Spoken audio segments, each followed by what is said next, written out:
Welcome to Around the Weird.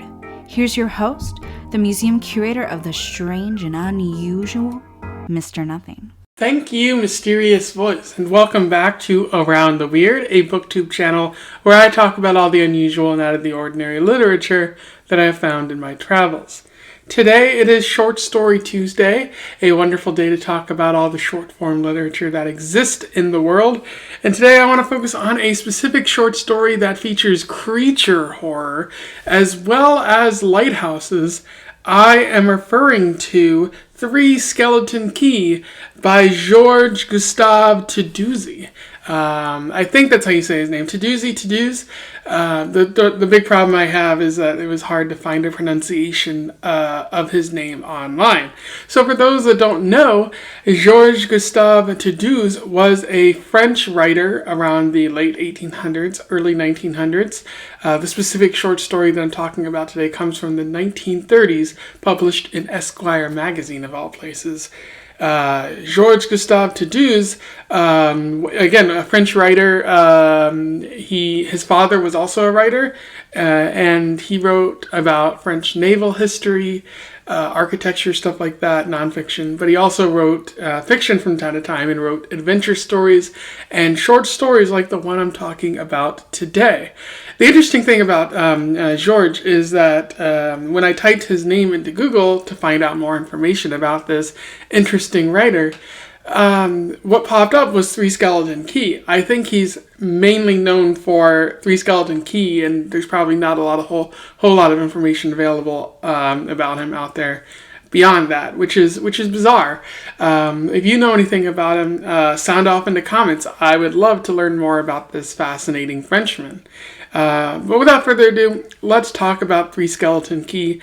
I'll do a little summary, a little analysis, and we will move on from there. So Three Skeleton Key starts with an unnamed narrator describing a terrifying experience they had at a lighthouse in South America. This terrifying experience took place at a location called Three Skeleton Key, called that because there were some escaped convicts who arrived at the location, but they were trapped and unable to escape, so they ended up dying there, and all that was left of them were three skeletons. Ooh. They are lighthouse keepers along with two other individuals named Achua and Legleo. They live in the France-Spain region of Europe. And they have been tasked with keeping the lighthouse. It's been a week or two since the supply ship, so it's not coming for some time later. And they've just been off leave, so they don't have an opportunity to go for some time. Anyways, one night a mysterious ship shows up near the lighthouse, and it keeps veering different ways, and it's clear that something's wrong with the ship. As morning comes, they discover that the ship's name is Cornelius de Witt. It's a Dutch ship, and it's been abandoned by their crew. And when the ship comes closer to the lighthouse even more, they discover that it is full of rats, and that must have scared off the crew because those rats were bloodthirsty or something like that. So eventually, the ship hits the coast, and this allows for many of the rats to spill overboard and immediately chase after the lighthouse keepers. The lighthouse keepers run back into the lighthouse and board up the doors and windows so the rats can't get in, but they can still hear them scraping around and making terrifying noises, indicating that they're trying desperately to get in so that they can eat the lighthouse keepers. One of the characters, Legleo, begins to lose it. He starts having nightmares, and they have to slap him just to bring him back to reality for a bit. The rats eventually do break into the lighthouse, and they start biting the characters, but they manage to escape up into the light area and shut the trap door, which the rats can't get through because it is metal at this time.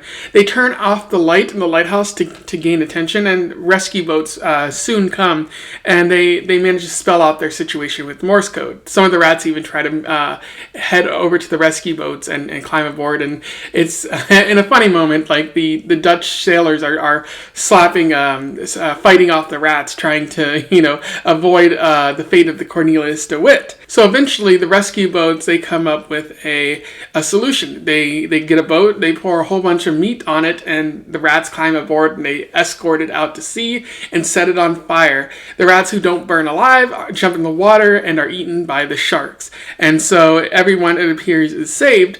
Unfortunately, as the narrator notes at the end of the story, Ligleo has gone insane and has been taken to a mental institution as a result. A week later, Achua dies from the infection from the rat bites. The narrator appears to have escaped unharmed and decides to go back to work at the lighthouse because they indicate they are comfortable working at such a location. And that's where the story ends there. In terms of analysis, there is a bit to talk about here.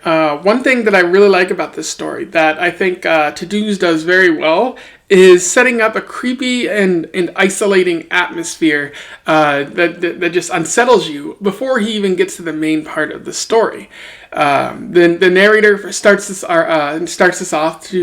off by describing Three Skeleton Key, how it came to be known as that. So already right away he's letting you know that this lighthouse area has a dark past, and so anything is really capable. It's kind of tainted already. The atmosphere is very foreboding. It's a location of the sea. It's very isolating. I do like the way that Toudouze describes the lighthouse itself. I'll read to you from a passage from the story. Picture a gray tapering cylinder welded to a solid black rock by iron rods and concrete, rising from a small island 20-odd miles from land. It lay in the midst of the sea. This island, a small bare piece of stone about 100 feet long, perhaps 40 wide. Small, barely large enough for a man to walk about and stretch his legs as at low tide. And so what I like about that is how impersonal the lighthouse seems. It's located on an island. It's very metallic and uninviting. It doesn't seem like a place that you want to be, and yet the three characters find themselves here. And then another way that Toudouze sets up this environment is by showing the Cornelius de Witt just meandering at night. The characters even liken it to the Flying Dutchman, the ghost ship of myth and legend. And so it the story is setting up like, oh no, what's this leading to? It's a lot of suspense and a lot of spookiness that I think Toudouze does very well. And then that leads to the next part, which is the creature horror element of the story.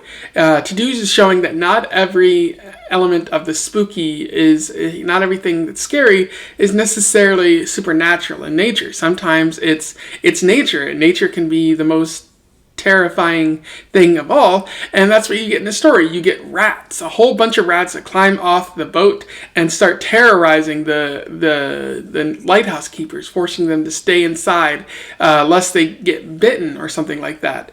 One rat isn't much of a threat. A lot of people are scared of mice or rats, but one rat isn't going to do much to you unless you're standing still and like are dead or something like that already. But multiple rats, well, they're bloodthirsty, and they can bring down small animals, children, perhaps an adult if they're asleep, and that's not very cool. Like Achua at one point is about to be eaten alive when the rats break into the lighthouse because he's asleep. But luckily, the other characters manage to save him in time, although tragically he does die later. And so you have that element where the rats are making bizarre noises and gnawing at the wood, and it's creating nightmares. And even if it doesn't terrify you, it does drive you insane, like it happens to Ligleo. I wouldn't want to be in this situation. There seems to be no escape except for the boats, and even when the boats arrive, the rats prove a threat to those boats as well. So Toudouze does not only a great job of setting up the story, leading you into it, but also having a threat that is scary enough to keep the story going, and he writes the story really well there. Another fascinating element of the story is the lighthouse itself and how it seems like a prison. I described the lighthouse earlier, how it was on an island and it was very metallic and just impersonal. And one thing that brings to mind is a fortress or something like Alcatraz, just a fort in the middle of nowhere, a prison of sorts. And this makes sense sense because the narrator, I believe, calls it a prison at several times, especially when they're under siege by rats. But they also refer to the lighthouse keepers as prisoners, and that would make sense. It is a very isolating, solitary confinement kind of environment where they're stuck at an island, and they weren't due for shore leave or even a supply ship refuel for a couple weeks. So they go entire weeks at times stuck on this island, given it is their choice. But once you make the choice to go, like you can't leave unless you either die or you wait long enough. So it's a prison, and it appears that the rats are either the prison wardens or the guards, and they will not hesitate to destroy you. And so I like that element of the story. It furthers the insanity and shows that the characters are under a lot of duress in the story, that they have no option but to withstand this terrifying assault. The last thing I want to talk about is the narrator in this story. Specifically, what's up with the narrator? As the story ends, we find out that Legleo has gone insane because of his experience, and Achua has died of his rat bites. But nothing seems to have happened to the narrator. He went through the same experience as the other characters, but yet he seems perfectly fine. There's an interesting quote that I want to read to you. As for me, when they fumigated the light and repaired the damage done by the rats, I resumed my service there. Why not? No reason why such an incident should keep me from finishing out my service there, is there? Besides, I told you I liked the place. To be truthful, I'd never had a post as pleasant as that one, and when my time came to leave it forever, I tell you that I almost wept as 3 skeleton key disappeared below the horizon. And that's a very interesting passage that Toudouze reveals about the narrator, because he doesn't reveal much about the narrator at all. But after going through this experience, he remarks that this was a pleasant one, but you just saw one of your coworkers die and another go insane. So what's up with you? Have you also gone insane, and this is your skewed reality as you end the story? Or are you so messed up in some sort of way that you view this type of situation, this isolation, this impersonal lighthouse, this solitary confinement as normal? It's very revealing about the narrator in that final passage. I believe it's intentional on Toudouze's part, because you can't simply say that entire passage. You can't write something like that and not know that you're making the narrator out to be some sort of bizarre, far from human type of creature. And so what's worse, the rats or this narrator? Why were they reveling in this sort of disaster and this catastrophe here? Those were my thoughts on 3 Skeleton Key by Georges-Gustave Toudouze. A pretty wonderful short story, one that I'm happy that I found. I definitely recommend that you check it out because it's really good at building up the suspense and the scary element of the story before finally unfolding it all. And I felt gross every time I read about the rats, and I feel like if that's the case, then Toudouze did a wonderful job. If you read the story before, or you simply want to comment on something I've said, feel free to do so below. I would love to hear from you. Otherwise, don't forget to like, share, and subscribe so that more people can find out about this author and this specific short story. Otherwise, I wish you the best of luck in your weird and ratty travels. Farewell.